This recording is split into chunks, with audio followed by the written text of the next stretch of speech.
What is going on, guys? As most of you already know, my name is Chad, and by a show of hands, who is frustrated with Black Ops 2 right now? Yep, everyone's raising their hand. It's a fun game, it is, but I'm in the same boat as you guys. I'm a little bit frustrated.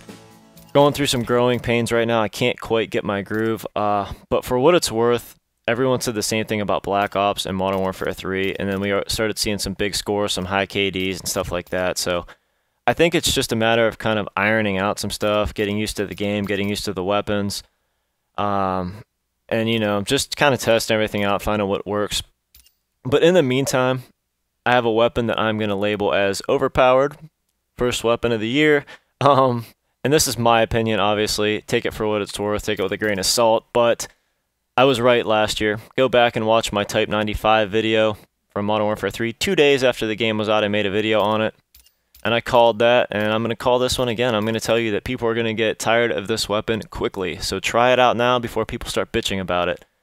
It's the CQB. I don't really know how to pronounce the first name. We're just going to call it the chitcom because that's probably what it's going to be referred to as from now on. But start out with this weapon, get everything unlocked. These are the attachments I use. Obviously, I'm using primary gunfighter so I could have that third attachment. But we're doing foregrip. Obviously, that reduces the recoil aiming down sights, which is huge.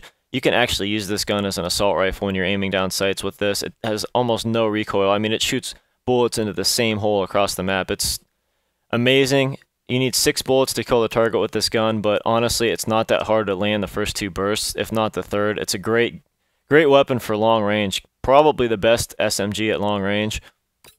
I put on long barrel to increase that range, so the damage doesn't drop off as quick. So you get a lot more kills in that, you know, 3-4 bullet range. And then obviously stock. This is probably the most important one. If you're going to want to stay alive in close quarters, you know, gunfights, you got to move back and forth, got to stay moving, got to strafe shoot like I talked about in a video previously. And this is what helps you do it. It's basically Stalker, the Stalker perk from Modern Warfare 3, but it's an attachment now.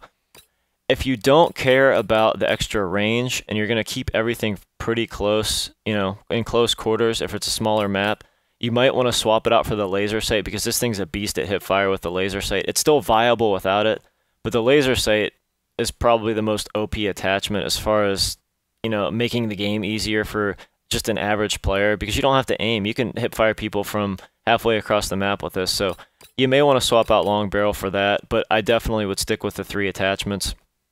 Rapid fire might be crazy. I haven't tried that yet.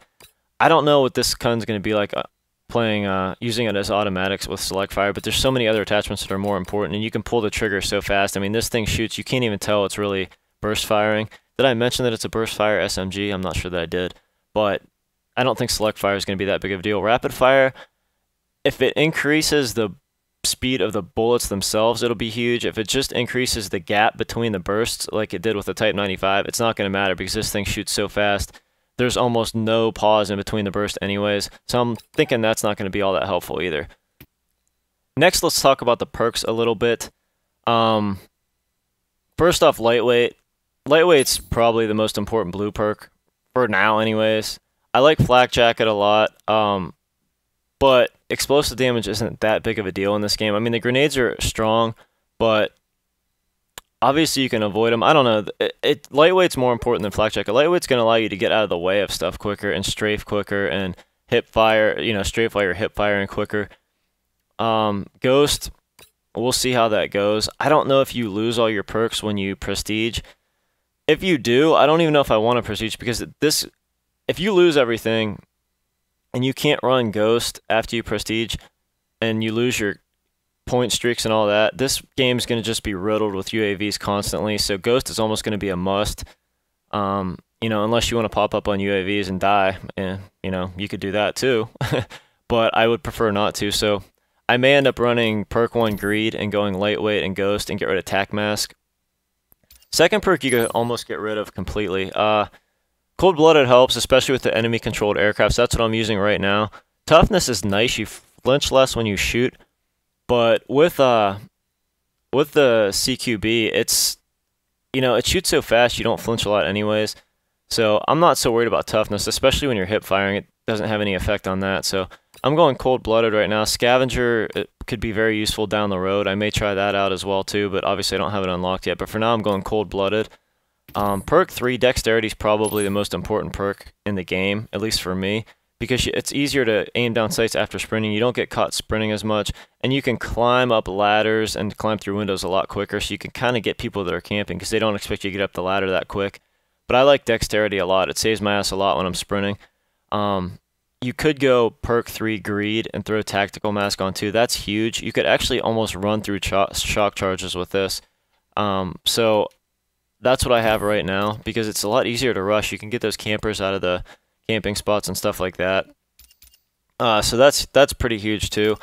You got to make some sacrifices. So you got to figure out whether you want to be up on UAVs or whether you want to be immune to shock charges and stuff like that. I'm probably going to end up going with Ghost and get rid of this and just be a little more careful when I'm running through buildings and stuff like that. If you don't want to use Ghost or Tac Mask, you can get rid of both of them, get rid of the Greed perk, or the Greed wild card, I'm sorry, and you can go, lethal C4 and a tactical grenade if you wanted. But I don't need them. I haven't really found a huge need for them as long as you pay attention to where everybody's at on the map. And this gun's so good that I've outgunned everyone, almost everyone, without needing to flash or anything like that. So this is the class setup that I'm using right now. Again, I'm going to call this OP because I've been struggling with everything else, honestly. I mean, my KD sucks right now. It's like 1.5. I was able to hold a 2.5 to 3 with this last night pretty consistently. I'm going to upload some gameplay with this gun a little bit later on, but this video is getting a little long right now, so I'm going to kind of cut it off here. But seriously, guys, try this setup if you're having some problems with the game, if you're getting frustrated. I hope this helps you. Throw this setup on. Like I said, do it now because of it. As always, guys, I appreciate all the support, and I will catch y'all later. Peace.